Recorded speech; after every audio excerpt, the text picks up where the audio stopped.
સરકારી યોજનાઓની માહિતી મેળવવા સબસ્ક્રાઇબ કરો અમારી ચેનલ સંજુ માહિતીને। નમસ્કાર મિત્રો સ્વાગત છે તમારું અમારી યુટ્યુબ ચેનલ સંજુ માહિતીમાં। વિડીયોની અંદર આજે આપણે જોઈશું મિત્રો કે સરકાર દ્વારા આઈ ખેડૂત પોર્ટલ 2.0ની અંદર તમે કોઈપણ યોજનાની અંદર મિત્રો ઓનલાઈન અરજી કરેલી હોય તો તેની અંદર મિત્રો ડ્રો કેવી રીતે કરવામાં આવે છે, એટલે કે સરકાર દ્વારા મિત્રો ડ્રો કરવાની સિસ્ટમ કેવી છે તેની ચર્ચા વિડીયોની અંદર આજે આપણે કરીશું। તો સૌપ્રથમ મિત્રો જ્યારે તમે આઈ ખેડૂત પોર્ટલ પર કોઈપણ યોજના માટે ઓનલાઈન અરજી કરો છો તો તે અરજી મિત્રો હવેથી ઓટો ઇન્વર્ટ થશે। તે અરજીને મિત્રો તમારે કોઈપણ કચેરીએ જમા કરાવવાની જરૂર નથી। તો મિત્રો અરજી ઓટો ઇન્વર્ટ થયા બાદ જે તે યોજના માટે ડાયરેક્ટ મિત્રો જે તે વિભાગ દ્વારા ડ્રો કરવામાં આવે છે, એટલે કે તમારી અરજી ઇન્વર્ટ થયા બાદ મિત્રો સીધો ડ્રો જ કરવામાં આવે છે તે યોજના માટે।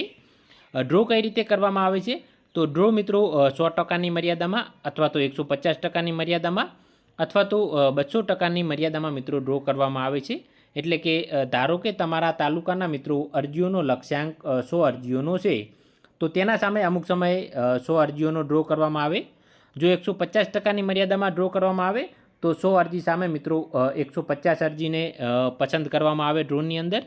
અને જો મિત્રો 200%ની મર્યાદામાં ડ્રો કરવામાં આવે તો તમારા લક્ષ્યાંકની મર્યાદામાં એટલે તાલુકાના લક્ષ્યાંકની મર્યાદા 100 હોય તો તેના સામે મિત્રો 200 અરજી પસંદ કરવામાં આવે। એટલે કે ડ્રો કરી અને ત્યારબાદ મિત્રો જે તે વિભાગ દ્વારા એક અગ્રતા યાદી નક્કી કરવામાં આવે। 100 અરજી, 150 અરજી અથવા તો મિત્રો 200 અરજી તે યોજના વાઇઝ મિત્રો અલગ અલગ હોય છે, તો તે પ્રમાણે નક્કી કરવામાં આવે। તો અગ્રતા યાદી નક્કી કર્યા બાદ મિત્રો તમને પાત્રતા આપવાની કામગીરી શરૂ કરવામાં આવે। એટલે કે તમારી અરજીને એલિજિબલ મિત્રો ત્યારે જ કરે જ્યારે સૌપ્રથમ તમારી અરજી ઇન્વર્ટ થાય, ત્યારબાદ તેમાં ડ્રો કરવામાં આવે અને જો ડ્રોની અંદર તમારી અરજી પસંદ થાય તો ત્યારબાદ મિત્રો તમારી અરજીને પાત્રતા આપવામાં આવે।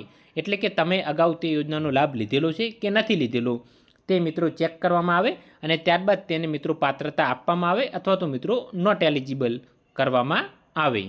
તો જો તમારી અરજીનું સ્ટેટસ મિત્રો એલિજિબલ હોય તો બની શકે કે તમારી અરજી મિત્રો ડ્રોની અંદર પસંદ થયેલ હોય અને અગ્રતા યાદીની અંદર તમારું નામ હોઈ શકે।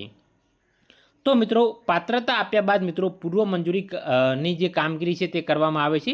એટલે કે પાત્રતા આપ્યા બાદ તમને પૂર્વ મંજૂરી આપવામાં આવશે।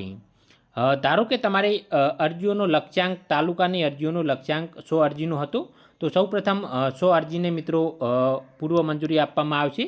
તેની અંદર જો કોઈ પણ ખેડૂત મિત્રોએ અગાઉ તે યોજનાનો મિત્રો લાભ લીધેલો હોય તો તે ખેડૂત મિત્રોને નોટ એલિજિબલ કરવામાં આવે છે અને તેના બદલે મિત્રો તમને આગળનો જે અગ્રતા યાદીની અંદર નંબર હોય તે પ્રમાણે મિત્રો એલિજિબલ કરી અને મિત્રો પૂર્વ મંજૂરી આપવામાં આવે છે।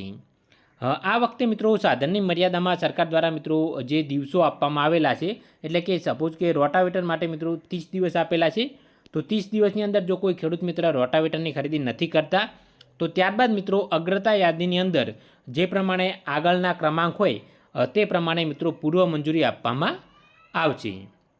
તો મિત્રો સરકાર દ્વારા આ વખતે સૌપ્રથમ ડ્રો કરવામાં આવે છે અને ત્યારબાદ જ મિત્રો અગ્રતા યાદી નક્કી કરી અને તે પ્રમાણે મિત્રો પાત્રતા આપી અને મિત્રો પૂર્વ મંજૂરી આપવાની કામગીરી કરવામાં આવે છે। તો જો અત્યારે તમારે કોઈ અરજીનું સ્ટેટસ મિત્રો સબમિટેડ બતાવતું હોય તો તેનો મતલબ કે તે તમારી અરજી છે તે મિત્રો ડ્રોની અંદર પસંદ થયેલ નથી અને તે યોજના માટે હવે તમને મિત્રો પૂર્વ મંજૂરી મળશે નહીં, સિવાય કે સરકાર દ્વારા મિત્રો ફરીથી ડ્રો કરવામાં આવે અને તેની અંદર તમારી તે અરજી પસંદ થાય। તો મિત્રો સરકાર દ્વારા આ વખતે આ રીતે ડ્રોની સિસ્ટમ નક્કી કરવામાં આવેલ છે। સરકારી યોજનાઓની માહિતી મેળવવા સબસ્ક્રાઇબ કરો અમારી ચેનલ સંજુ માહિતીને।